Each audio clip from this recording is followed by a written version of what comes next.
Warga dibuat heboh dengan temuan bayi di dalam kardus saat ditemukan bayi perempuan dalam kondisi hidup.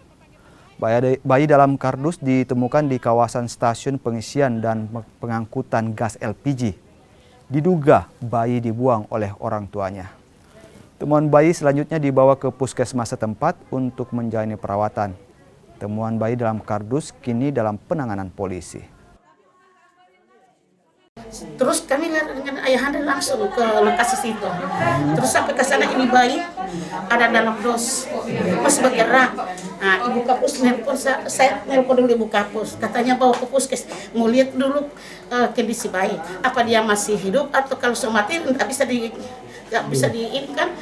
Oh masih ini ayah, ya tolong dibawa saja, bawa dengan bentor ke puskesmas untuk pertolongan karena bayi ini masih ada menangis. Kondisi sekarang bayi bagaimana, Bu?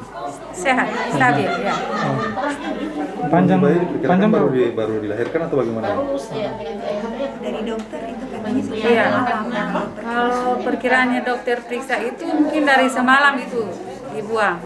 Karena keadaannya masih bagus kan. Kalau memang sudah lewat 2 jam atau 2 hari itu begitu. Mungkin sudah buruk. Iya.